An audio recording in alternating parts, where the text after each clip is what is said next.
Iman Shumpert said on First Take that Karl-Anthony Towns and Jalen Brunson look great on paper, but aren't scary enough in the playoffs. He added that it isn't a good identity at the end of the game because neither player can perform at a high level by themselves. He added that neither player can beat a team's best defender one-on-one in isolation basketball if a team takes away a pick and roll. Stephen A. Smith fired back at Shumpert, saying that nobody expected Brunson to play as well as he did last year. Stephen A. Smith also mentioned that Towns has more pressure on him to perform in the playoffs than Brunson did.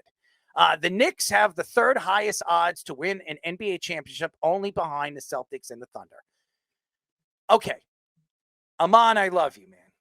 Absolutely love you. I loved you as a player. I loved when the Knicks drafted you from Georgia Tech, if I'm not mistaken. You were an interesting pick. I think you were the 16th pick by the New York Knicks. You were a great defender, all-around great defender, could defend multiple positions. Iman, I'm not going to take advice from you. You were a decent player. You weren't even a great player. You weren't even a good player. You were an okay player. As a Knick, career-wise, what did you average? 6, 7 points a game? Jalen Brunson was what? 4th in the league or 3rd in the league in points scored? 28 points? When was the last Knick to do that? Carmelo Anthony. Is Carmelo Anthony a Hall of Famer? Absolutely. Iman, you were a first-round draft pick, if I'm not mistaken, right? Jalen Brunson was a second-round draft pick. The Knicks signed him, and he became one of the best point guards in the NBA in 2 seasons. Iman, you were never one of the best point guards, 2 guards, three, at the 3 position. You were never as good or ever was good as Karl-Anthony Towns or Jalen Brunson. So why am I taking advice from you? Now, when you look at Jalen Brunson and Karl-Anthony Towns, only time will tell how these guys are going to work on the pick and roll. One-on-one, how many players could stop Jalen Brunson? How many?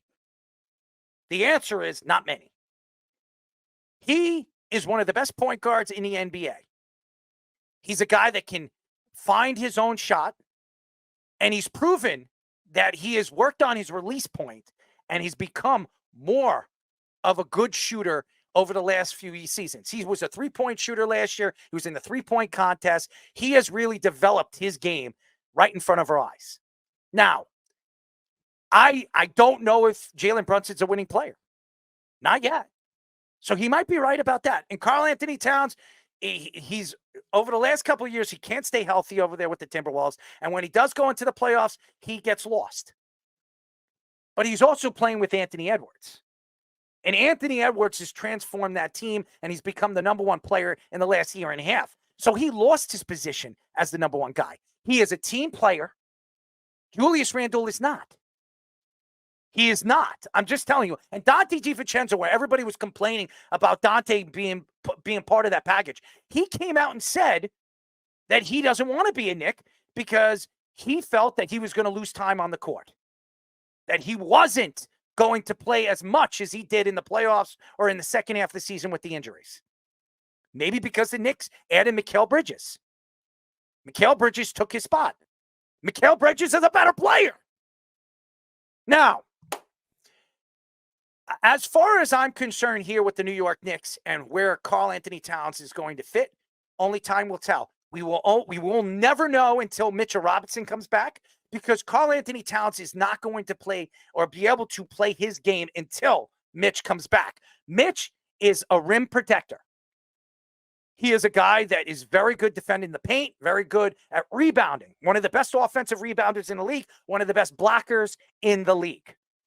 Karl-Anthony Towns is going to play a different position, as far as I'm concerned, until Mitch comes back. So the Knicks are going to depend on the shot blocking, his defensive skills, running that defensive post and defending the post that Mitch was obviously playing and defending. And by the way, we've seen Karl-Anthony Towns play in this defense. As far as I'm concerned, I didn't see enough of it, because when he was playing it, he was playing with Jimmy Buckets and he was playing with a young Anthony Edwards, and it didn't work. I think this team is completely differently built. There is no, besides Jalen Brunson becoming a superstar, there is no superstar on this team. It is a team game with the New York Knicks. You look at Mikal Bridges, he's a good two-way player. Is he a big-time offensive player? He's not. Is OG Anunoby a big-time offensive player? No, he's not. These guys are defensive players. Karl-Anthony Towns is going to have to learn how to play team defense. And he has to understand that Jalen Brunson, and it is Jalen Brunson's team. I think this is going to work. I think it's going to work a lot better than people think. And I think that when Mitch comes back, when Mitch actually comes back and gets his feet wet with this roster, I think that this team is the growth and the ability that this team is going to have going into the playoffs with the size that they have and the ability that they have on and off the bench. This team is as good and has more depth than any team in basketball. Yeah, 2 comments about what he said. For one thing, Karl-Anthony Towns, yes, he's been up and down in the playoffs. I'm not going to say he has been like this amazing playoff player, but it's a very small sample size. Minnesota's barely made it. They made it, I think it's like 3rd year in the league. They made it that one year they beat the Clippers and Pat Bev was going crazy. And then last year. But you got to keep in mind, like, negative experience like all the time. It's not James Harden choking in the playoffs all the time or guys like that. He's had up and down. And if he didn't dominate the way he did against the Nuggets, we wouldn't be talking about the Timberwolves, like, getting on the map. I know Anthony Edwards stole the show in the playoffs, fine. But Karl-Anthony Towns, give him a time. He has had a lot in the playoffs. So that's number 1. Number 2, isolation basketball. You're saying, I was just about to say. Yeah. Go ahead. I was going to say, isolation basketball, like, having to be that to dominate a game, like, late in the game is not always the way to do it. How many shots do we see missed because teams are taking bad shots or these super long threes and have that lose them games? Isolation basketball over the years with the Knicks, with Carmelo Anthony, over the years with Patrick Ewing, it never worked. Mm-hmm. It never worked. This isn't Michael Jordan. Okay. Michael Jordan. And by the way, Michael Jordan played in the triangle offense. The triangle offense is based on, yes, isolation basketball with Michael Jordan, but perimeter passing. You have to pass the ball. You have to use the perimeter to open up shots on the outside and around the perimeter. This team has been very cautious over the last couple of months of the season. Tom Thibodeau has never changed his offense in his career as the defensive mind on those Boston Celtic teams, on those Timberwolves teams, on those Chicago Bulls teams. Last year, in the second half of the season, this became a run and gun offense. It became up and down the court, up and down the court. He never played that offense, ever. He changed his offensive style because he knew that Jalen Brunson's strength is going up and down the court and using his speed and his ability to see the court the way he does and open up opportunities for himself and other players. Isolation basketball does not win championships, period. And stop it, Iman. All those teams that you saw with LeBron James and everything like that, guess what? Was LeBron James an isolation basketball player? No, he's not.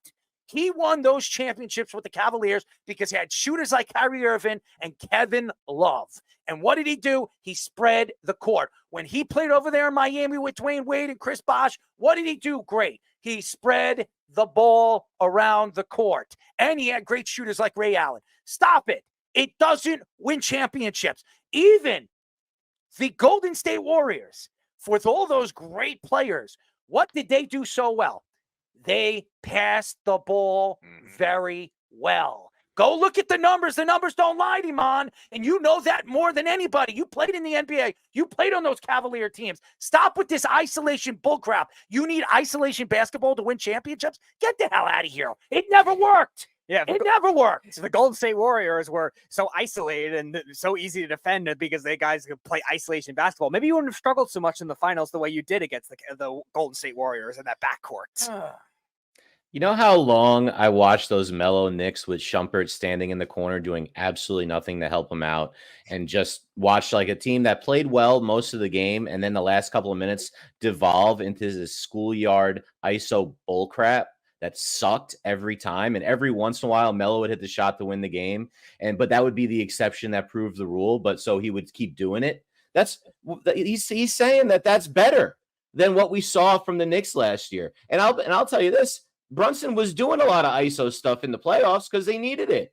They didn't have anything. And he has this great move where he goes into the lane and then he's able to turn over the other shoulder and do a fadeaway, and he could shoot over anyone taller than him, basically. He could play. It's like Shumpert hadn't watched him play in over a year and a half or something. That's what it felt like. Are you kidding me? Like, what did they do in Cleveland? You know, him and J.R. Smith letting LeBron do the heavy lifting. With Melo, same thing. What are you talking about? That's not better basketball. Shump was one of these guys who got a championship and feels like he knows now the secret because he was a part of that team that was like the 8th guy on that rotation. And he won Dancing with the Stars. I forgot. And I'm sorry, he also has his own TV show, his own reality TV show with his wife. He must have been smoking with J.R. Smith or before maybe he made this take. Maybe giving birth or helping give birth to his first newborn kid in a bathtub. I don't know. I don't know. Iman Shumpert knows everything. He's the greatest. He's Superman. Okay, let's pat him on the back, or maybe Speedy, you should slap him on the ass. Maybe I'll whack him with a skin flute. I mean, he probably slapped his baby on the ass when it was born. Maybe. Would you fight him in medieval times? That's a good idea. Yeah, that would be an interesting duel. J.R. Smith versus Iman Shumpert in medieval times. Yeah. All right, Tommy, your thoughts.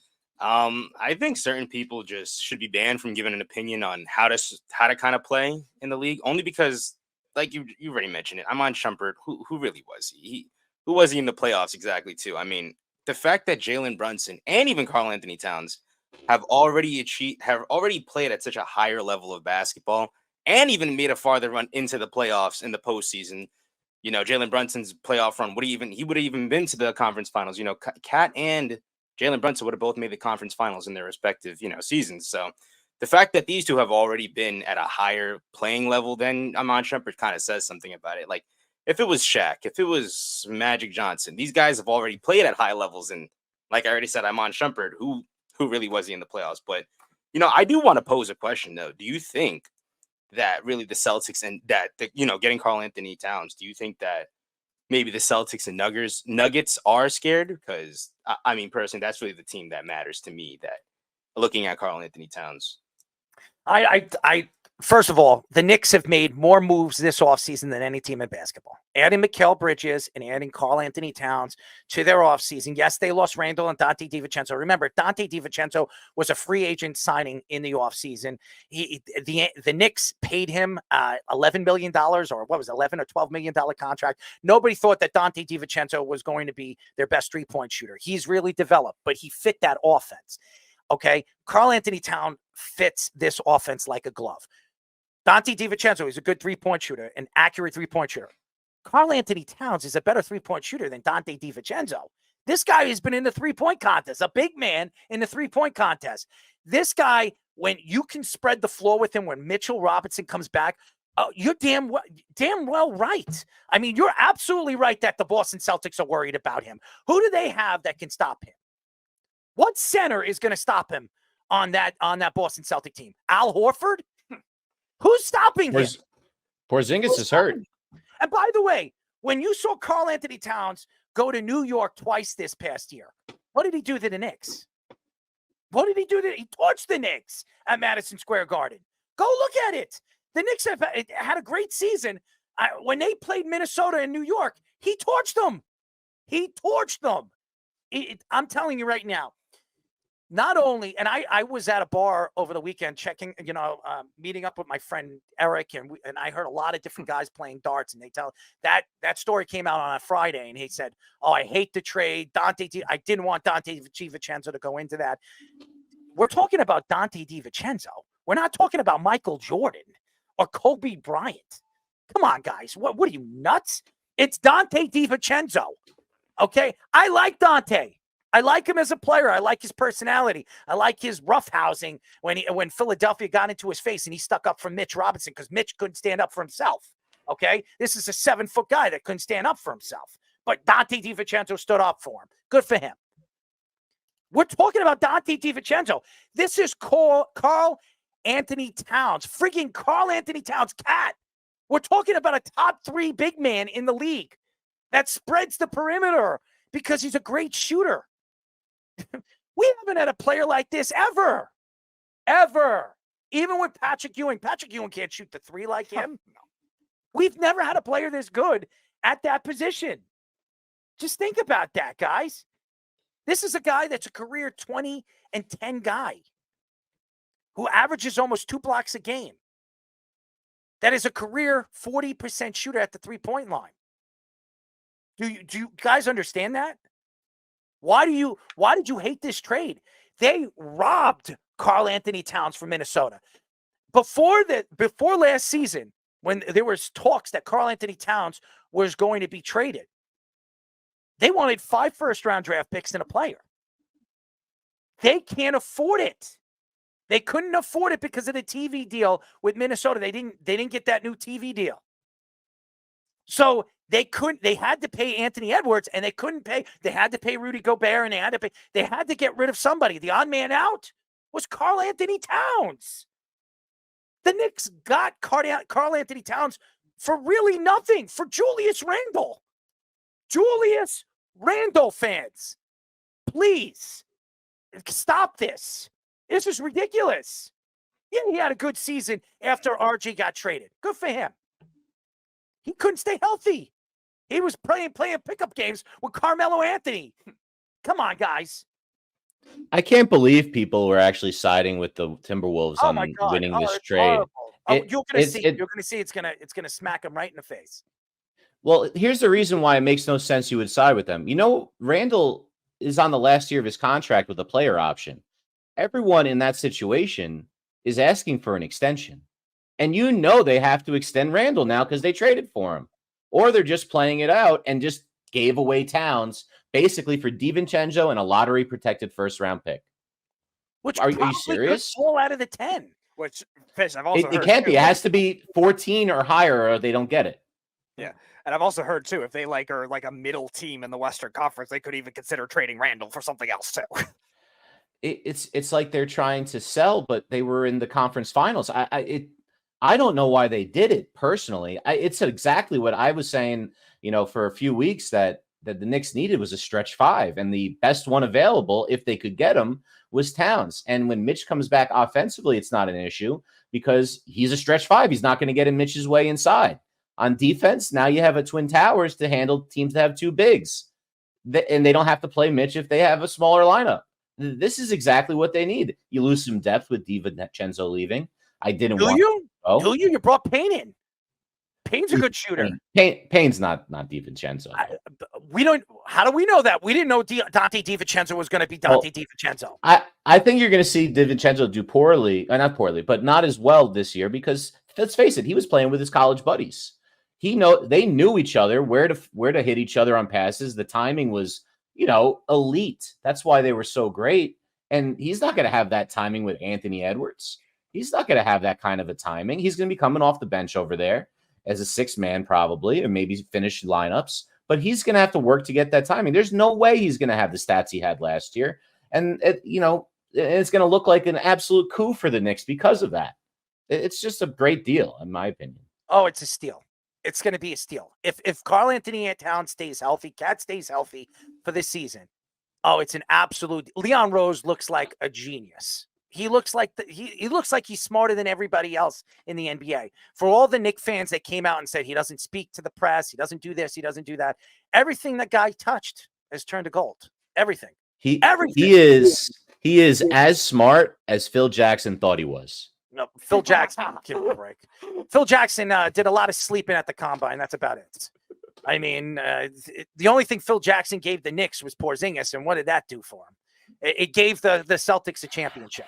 LeBron said that the Lakers media day that it is unfair to put big expectations on a new look Lakers roster. He added that it is a collision, a course for all the Lakers to get chemistry with each other. JJ Reddick said his main goal with the Lakers this year is to emphasize efficiency and get better shots, especially from 3. Reddick also mentioned that he wants Anthony Davis to be more of a focal point offensively than he was last season. A ESPN reporter from Sundays revealed that JJ Reddick was warned about taking the Lakers job, and many people close to Reddick told him not to take the job. The Lakers are tied for 10th highest championship odds this season. First of all, the Lakers are not even in the top 10. The fact that anybody puts the Lakers in the top 10 is ridiculous. I love LeBron James as a player. I don't love him as a person, as everybody knows. He needs to keep politics out of the game of basketball. I don't care what he thinks about the presidency and music and sitting at a barbershop and playing with himself. I could care less what LeBron James has to say at the barbershop. Okay? That's my opinion. The only reason why JJ Reddick has a coaching job is because of LeBron James. That is a fact. And he knows that JJ Reddick is not the coach of this team. Everybody knows who's running the offense and running the defense of this team. It's LeBron James. And the fact that LeBron James came out and said it would be unfair with big expectations with this roster, you're the superstar player. You're the one who wanted your son to be drafted. You're the one that said that this team is capable of winning in the playoffs. You're also the guy that came out and said that you wanted JJ Reddick. Okay? So I don't want to hear that crap from you, LeBron. You are you're a player for all these years. And I say this with a lot of respect for his game because I think he is the second greatest basketball player to ever play the game. I have a lot of respect for his game. He is the player over the years that came out and said that he is better than Michael Jordan. He's better than Kobe Bryant. He's better than this guy. He's better than that guy. Okay, you're the best player. You're 40 years old. Okay, go out on the court with this young roster or this Laker roster and take this team to the finals and win a championship. You want to prove that you're Michael Jordan-esque? You are Michael Jordan or you're better than Michael Jordan? Go and do it. You love to brag about your game and everything that you've done. I'm not, again, I know Keith is going to attack me here because he was spectacular for Team USA. Yeah, he was. He looked great for Team USA basketball. Guess what? That's not the Lakers. That is not the Lakers. And as far as I'm concerned, JJ Reddick was a terrible hire. A terrible hire. As we've heard many different NBA guys that have come on the show and said that he's nothing but a puppet to LeBron James. He is a puppet. All LeBron James is going to be doing is pulling the strings, and Anthony Davis is washed up. Okay? The guy can't stay healthy. When he is on the court, he's pretty good. But when he isn't, which is most of the time, he plays what? 50 games a season, 49 games a season. That's not good enough. That's not going to win you championships. You're going to be a 10th or 9th seed in the playoffs. You need to be a top 4 seed because you want home court advantage. There is no way you're a top 4 team the way OKC is set up, adding Hartenstein to this roster, or I don't know, the Denver Nuggets or the Minnesota, Timberwolves, and you can go on and on. Even the Dallas Mavericks are better than your team. This is an old Lakers team with a bunch of young players that are not proven. And for the fact that he came out and said, this new look Lakers team, there's no expectations. There's a lot of expectations. You're LeBron goddamn James. You're the best. You're the greatest player to ever play this game. Well, prove it.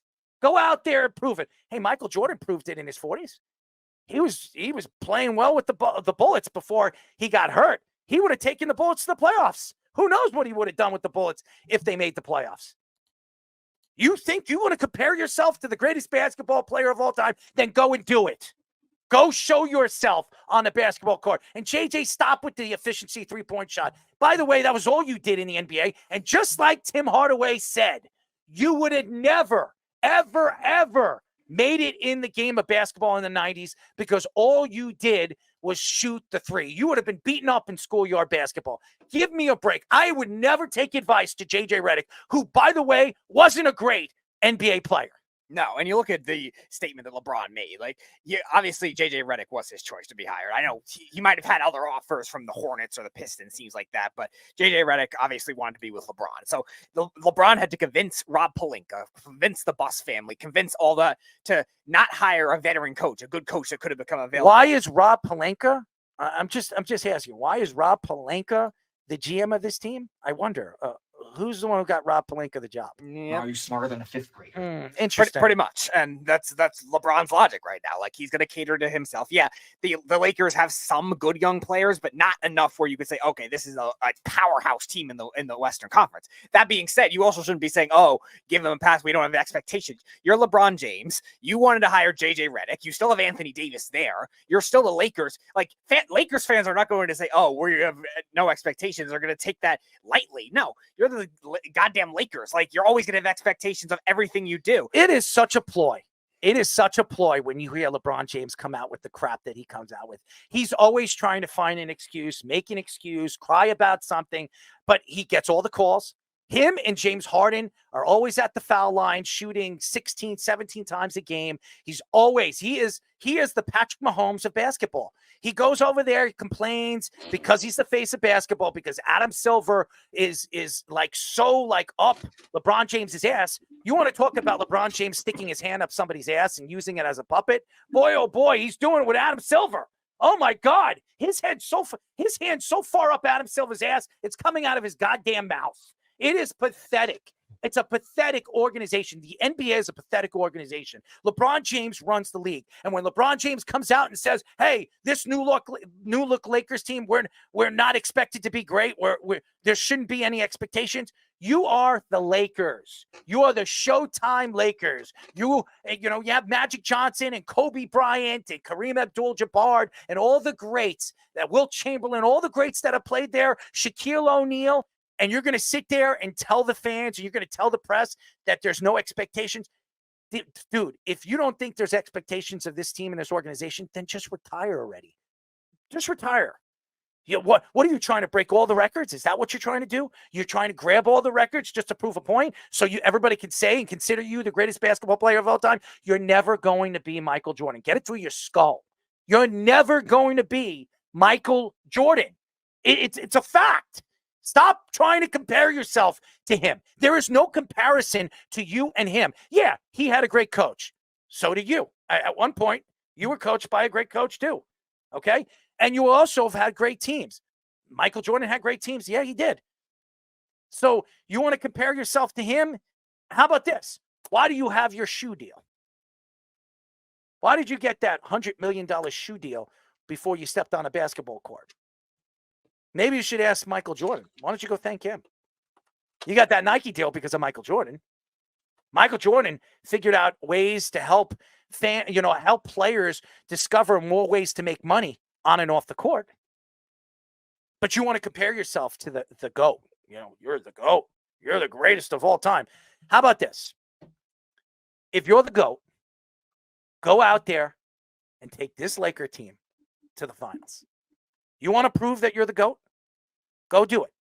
And I don't want to hear it. You wanted JJ Reddick. You wanted that GM. You wanted this. You wanted that. You want this. You want that. Hey, listen, I don't care what you want. You like to talk. You like to speak. You have all these TV shows, and you're sitting in a barbershop playing with yourself. Okay? I'll say it over and over and over again. You want to grab somebody's crotch? Go grab your agent's crotch. Go grab your best friend's crotch. Go grab somebody's crotch. Who knows? Maybe you're gonna give your son a nice ass kicking or kissing on the side on the bench or whatever the hell you call it. You mentioned Patrick Mahomes as a comparison, and I was actually thinking of a different quarterback, one we've talked about tonight. He might get calls like Patrick Mahomes, but he manipulates a roster. He talks with like a confidence that burgeons on arrogance, like your boy Aaron Rodgers, around the same age, controlling the narrative, getting out there, talking about how it's we don't have the expectations. But we're gonna win. But don't talk about it like that. We're just gonna do it. Like how about you just compete? And you just stop talking and show us with your work like you did when you were younger. This season is about him playing with his son. He doesn't sound like someone who's still at that elite competitive level mentally, because he just finished the Olympics. Maybe he has to gear himself back up.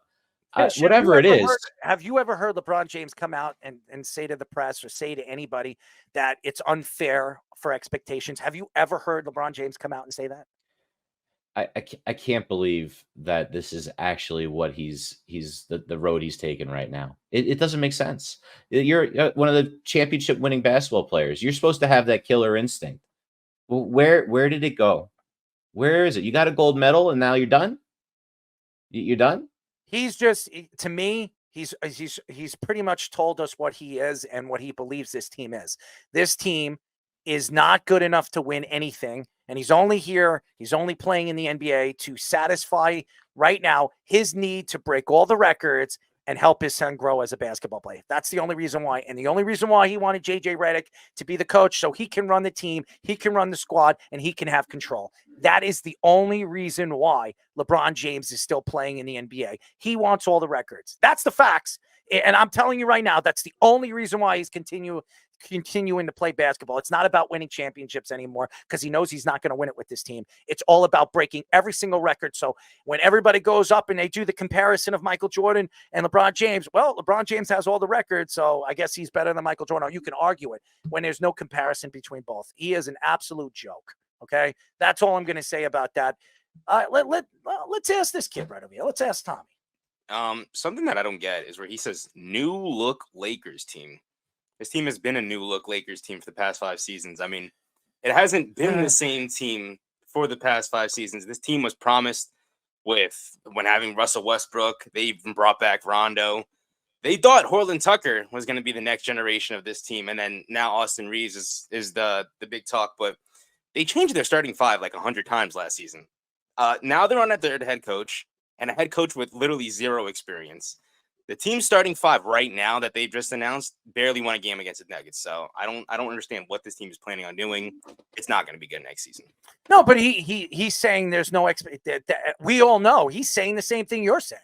He's saying there should be no expectations. Here's my expectations. You're LeBron James. You're the greatest basketball player of all time. You're averaging 28 points a game. You're doing all this stuff. Okay.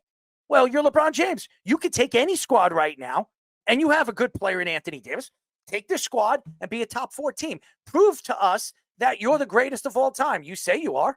You say you are. I don't want to hear it. And new look Lakers. I mean, new look. You were right. What's new? What's new look about this team? What did you add?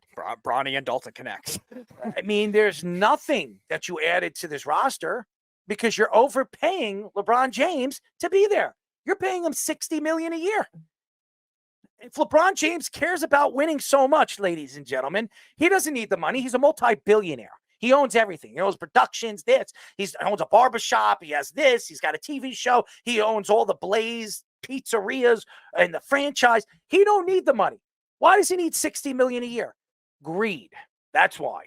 Greed. Meanwhile, they also paid his son like I would have if I was, like Tom Brady. Say whatever you want about Tom Brady. Tom Brady took less money to win. If LeBron James sincerely wanted to win, he would have taken less money. He would be making $20 million a year, and they could take that other $40 million and invest it into another superstar to come over there. He did not. You know why he didn't? Because of greed. So stop it, LeBron. Stop making excuses for this team. You've always found a way to make an excuse, and you have your wife, your sons, your daughter coming out and saying you're the greatest basketball player of all time.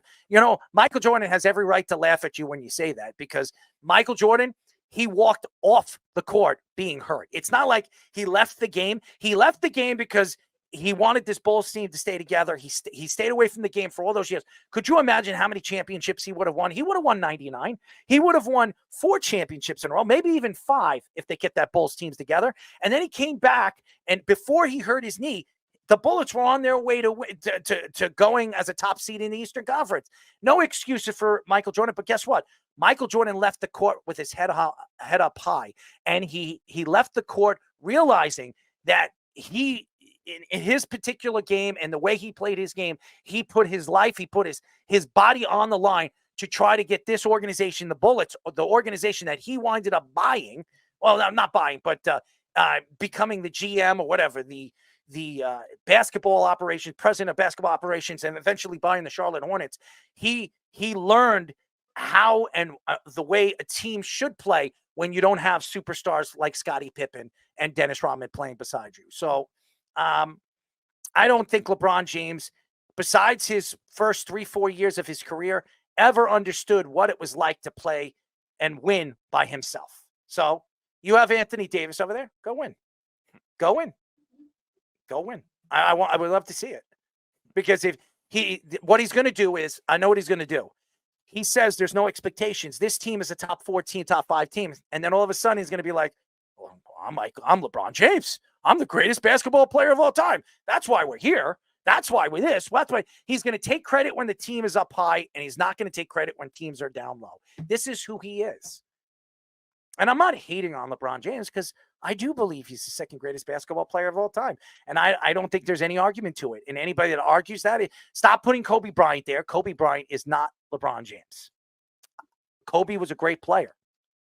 He's not LeBron James. He's just not. And stop. Anybody that thinks that is an idiot. And may he rest in peace, Kobe Bryant. Okay? Kobe was a great player. He's not LeBron James. LeBron James, you're not going to see another LeBron James again, ever. Just like you're never going to see a Michael Jordan. He's a unique player. Now, Kobe Bryant was the closest thing to Michael Jordan, yeah, but he wasn't Michael Jordan.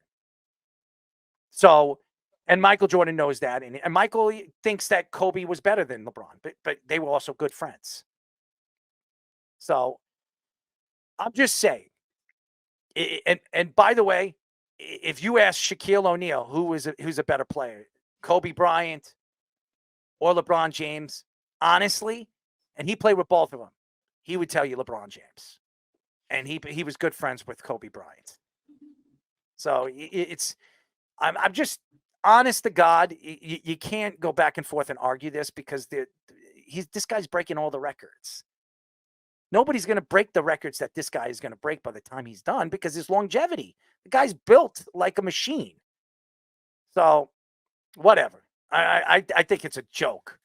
It's a ploy to try to make excuses for this Laker team. All right, guys. We're going to go quickly through our thoughts of the NFL games this week. Speed, you call out the games. We'll give you our picks.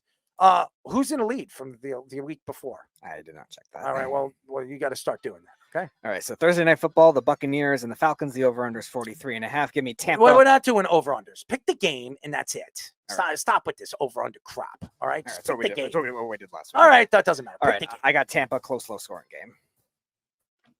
game. Same deal. I think Tampa is going to keep it going. They played really well last week. Let's see it again. Tampa. Yeah, I got Tampa. Give me Tampa for tomorrow. Yeah, I got Tampa. All right. Jets and the Vikings. I agree with Wes. I'm going to go with the Jets to bounce back. Look, I think the Vikings are really good. This is Sam Darnold revenge game in London. I do think the Jets are going to show up in this one. I think the Vikings it's going to be a really good game, but I think the Jets win this one.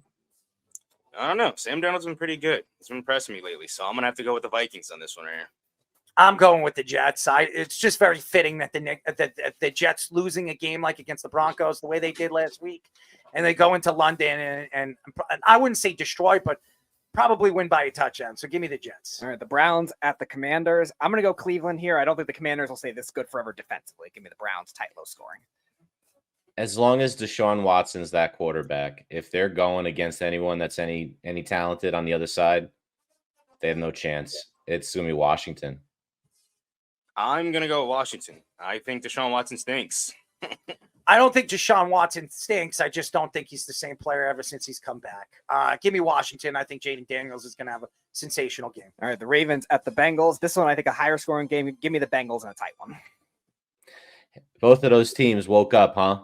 They were struggling heading into last week, and they both looked pretty damn good. I think it's going to be a great game. I think the Ravens are for real. Give me the Ravens. I'm going with the Ravens for this one. If the Bengals don't win this game, they're completely out of the playoffs. So I think Joe Burrow is going to show up. They're going to find a way to win this game. Give me Cincinnati. All right, the Bills and the Texans. I'm going to go with Buffalo here to bounce back. The Texans have played too many close games. Give me the Bills. Well, Bills don't have Von Miller now, and they really struggled this past week. I do think they'll bounce back. Texans haven't played all that well. Tank Dell hasn't played much. He's still hurt. Give me the Bills in this one. Close game. I like CJ Stroud. I'm rooting for him, but I'm on the Bills wagon this week. I'm going Houston. I think Houston wins. There's a lot of questions with this Bills team, especially on Sunday. What was it? Sunday Night Football. They did not look good against a good team. They haven't beaten a lot of good teams yet this year. And that was the first good team they played against, a real good team, and they lost. They got crushed. Give me Houston. All right, the Colts at the Jaguars. The Colts haven't won in Indianapolis and Jacksonville for like 10 years, and I think the streak continues. Jags get the first win of the year. Not against Footsteps Flacco, they don't. Joe Flacco and the Colts with the W. Yeah, I'm going with Joe Flacco and the Colts. The Jaguars stink, so I'm going with the Colts. The Jacksonville Jaguars need to buy a win, and they need to find one. I don't think it's going to be this week. Indianapolis wins. All right, the Panthers at the Bears. Give me the Bears. Tight, low-scoring game. I think this is where the Panthers get on the board. They're going to get one. The Bears have been terrible offensively. They're not doing anything. If they get any points at all, they're going to win. So give me Carolina. Yeah, I'm going with Carolina. Like you just said, Fish, Bears offense isn't that good, so I'm going with Carolina. Chicago. I think Chicago wins this game, and I think it's in Chicago. Yes, It's going to rain on Sunday. I did read. That's why I think it's in Chicago. It's going to rain on Sunday. I think it bodes well for Chicago. Chicago wins. All right, Dolphins, Patriots. Chuba. Give me the Patriots. They're better for that kind of thing. I'm sorry, Speedy. Who were they playing? Dolphins, You went so Patriots. fast. Oh, yeah. This is my big pick this week. I picked up the New England defense. They have nothing. I don't think Snoop Huntley is going to be able to move the ball again. Got less than 100 yards last week. Give me the Patriots in a pretty big – they might even shut them out. Yeah, give me the Patriots in this one here. I am going to go with Miami in this game. I'm not going to ever bet on the Patriots, so I'm just going – I'm going Miami in this game. All right, the 4 o'clock games, the Cardinals at the 49ers. I agree with Wes. I think it'll be closer than people expect. Cardinals cover, but the Niners win. Yeah, I have a sneaking suspicion that Kyler Murray gets kept into the pocket and he's a terrible quarterback, and teams are just going to do that to him now after they saw what happened last week. They have a good defense in San Francisco. They're going to contain him. It's going to be a massacre. 49ers. Give me San Francisco. Warner is not playing this week, ladies and gentlemen. They're not going to be able to keep Kyler Murray in the pocket. Warner is one of the best run stoppers in the league. He loves to clog up the middle. I think Kyler Murray is going to be able to open up the field for them. And I just don't know. They're not healthy. San Francisco is not healthy. I think it's going to be a lot closer than people think. San Francisco has not played well the last 2 weeks, but I'm going to say San Francisco, but I wouldn't be surprised if Arizona wins the game. All right, Raiders at the Broncos. Ugly, low-scoring game. Give me the Raiders tight. This is the worst game of the weekend. I really don't care who wins this game. give me the Broncos. I trust Sean Payton more. I'm gonna go with the Raiders. I'm going to go Denver. This game's ridiculous, and Devontae Adams wants out. I don't even think he's playing this week. So He's good not. luck. No, he's not. Oh, good luck on that. Denver wins. All right, the Packers and the Rams. Jordan Love looked good in the second half, bad in the first half. Which end are you going to get with them? I think they win tight against the Rams. Yeah, Love was completely shut down. He looked bad. I think He looked good in the fourth quarter, by the way. Yeah, I think he just got to shake the rust off. That dude's really good. Give me the Packers. I heard he's still not 100%, honestly. So I'm going with the Rams, just based off of that, honestly. I think the Packers are going to destroy the Rams. Give me the Packers. All right, the Giants at the Seahawks. Geno Smith, after the tough loss on Monday night, I think he had a big game against the Giants defense, still up and down. Give me the Seahawks. This is what we get for giving them Leo Williams, and this is what we get for just having Geno Smith and saying, no, let's draft Daniel Jones. Let's just get rid of him. There he goes attacking Daniel Jones. No, we could have just look. Jesus. Is Geno Smith that much different than Jones? We could have just kept him and got rid of all this headache and never had to deal with it. It's going to be the Seahawks. Stop with the Daniel Jones stuff. I mean, what does this guy have to do? I mean, seriously. How about stop Put up dropping more the than 20 ball? points. Stop dropping the More ball. than 20 points. Come on. To Fish, you're going to blame him for all the drops in that game. They were on target. They didn't catch the ball. They would have won the game if they caught the ball. Stop this crap. 286 yards. He had a sensational game. I mean, his quarterback rating is high. His PFF is high. I don't understand why people in the last 3 weeks he's been pretty damn good. Because he's a loser. He's a loser. I was going to mention this if I did another sport minute, but basically the Seahawks announced like during their practice that they had 20 players listed as injury. Some of them, of course, were full participant like DK Metcalf and them, but I don't know. Just based off of that alone, I'm a praying a Giants fan, so give me the Giants here at that one. This is a very interesting game because I can see the Giants pulling this one off. I don't trust Seattle's defense, okay? And I don't trust their secondary. And who's going to stop Neighbors in that secondary? So I think Neighbors has a big game. I think the Giants win this game. I think they win. So I'm going to pick the Giants. All right, Sunday Night Football, Cowboys, the Steelers. Give me the Steelers in a blowout. Yeah, I think this is going to be my most exciting game to watch this weekend. I can't wait to watch the Steelers destroy the Dallas Cowboys. Yeah, 100%. The Steelers blow out the Cowboys. I don't know. It's too many injuries for this Cowboy team. And Micah Parsons, I think he's got his head up his ass. I don't know. He's got to stop going on his podcast and talking crap. Pittsburgh, it'll be close. Dallas could make it very, very close, but I have Pittsburgh winning a close one. All right, and Monday Night Football, the Saints at the Chiefs. I think this will be an ugly, lower scoring game, a lot of field goals. Chiefs have experience with Derek Carr, though. I'm going to take them winning close. Yeah, so I think that the Chiefs aren't allowed to lose. They're just not going to be. It's not part of what the script is for this season. It's a Chiefs win until I see otherwise. I'm going to go with the upset. I think that the Saints can do it. So give me the Saints on this one right here. I think Alvin Kamara is so explosive. I think he's going to be able to run the ball in this game. I think you're going to be able to use him on the outside. I'm questioning this, but Kansas City has to lose. So why not lose against the Saints? I can't stand the Effins. So I'm going to go with the Saints because I can't stand the Chiefs. So I'm just going to go with my gut and say the Saints beat them. So there you go. The Eagles have a bye this week, I guess. Oh, I do have some. I did have a graphic. I forgot that Lions weren't playing. I was waiting for the Lions. But if you take a look, these are actually the best pass rushers in the league. Look at the top right. That's the best player in the league on defense. And he is significantly better than everyone else. That's Aiden Hutchinson. Aiden Hutchinson's having a season no one's seen. That's how good he is. Next closest guy is Myles Garrett. Look at the other Take side. a look. If you look at the other side of the coin, right down the middle is your boy Will McDonald. No, I was going to say, look at the other extreme of that graph, and it's the guy taken before Aiden Hutchinson in that graph. Well, see Trayvon Walker as in the hot garbage part of the graph where I labeled if you're bad, this is where you go. You're hot garbage. He was taken number 1 overall. Hutchinson taken after him. We knew it was a bad move at the time, but it's really bad. If you want to see just what the situation with the Giants is, Thibodeau is not very good. And he's over here, is not getting a lot of pressure. If you're at the bottom, you're not getting home. Brian Burns isn't getting home, but he's doing okay. TJ Watt, for some reason, isn't getting home this year, but he is killing people with his pass rush grade. So they're putting 3 guys on him. This is one of these cool stats that you can kind of look at, guys. I just want to show you this. Yeah, well, don't make me throw up. I mean, seriously, Will McDonald. How about Will McDonald show up against the horrible Broncos? Okay, he all of a sudden people are bragging about him, and then he completely disappears off the face of the earth. This is the problem. This is the problem with the New York Jets.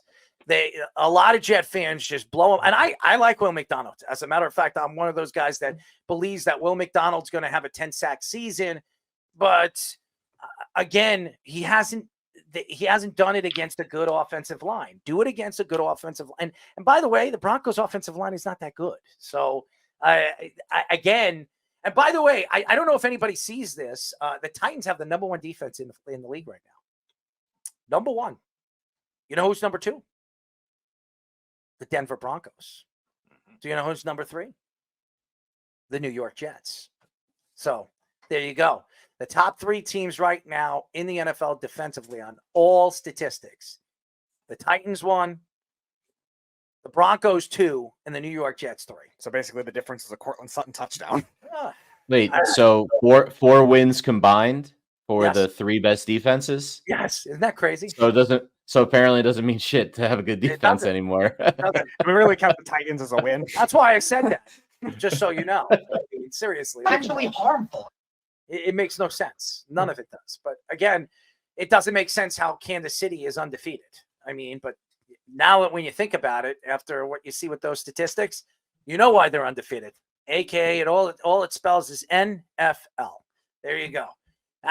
I've said this, and people that don't even know football say, "Oh, we with this rigged and yeah." But I talk like this because this is what people do. They babble and babble and babble that I'm out of my damn mind, thinking that the game is rigged, and the NFL has stepped in and tried to find ways to get this team to go to the Super Bowl, and they're going to. Trust me. trust me, they're going to get a wide receiver one way or another. Why? Because the NFL is going to make sure that they do. Darius Slayton, Super Bowl MVP, Fish. Be ready for it. I wouldn't be surprised if Cooper Kupp or one of those guys go there. 4th round pick. You can have him. You could take him off our hands. He'd be great for you guys. He's fast, Andy. You like fast guys. Come on to New York. Come make a deal with your buddy Joey. Joey Bag of Donuts over there. He knows 3 guys. He only has 3 phone numbers. Anyways, that's it for the show, ladies and gentlemen. Thank you to John Jones. Thank you to Fish with his graphics. Thank you to Scoop with his Sports Minute, all the content that we had. Thank you to the fans. Thank you for everybody, all the downloads, the thousands of downloads. We really appreciate you guys. Keep following us. Go search our website, www.worldwidesportsradio.com. StubHub, Fanatic, and Bravada. You want to bet on some sports and stuff like that, go to Bravada right now. 45 states. You got a chance to win some money, $750 that you are going to earn right off the bat if you're a new customer. And by the way, every single dollar that you put in, they match it for the first sign up. So go check us out, www.worldwidesportsradio.com. Weekend Crunch on Saturday, 7 p.m. here in Long Island, 103.9 FM. If you're not here, go to iHeartRadio, LI News Radio, and you can check us out at 7 o'clock. That's it. We'll be back next week on Monday. Good night. You're listening to the Worldwide Sports Radio Network.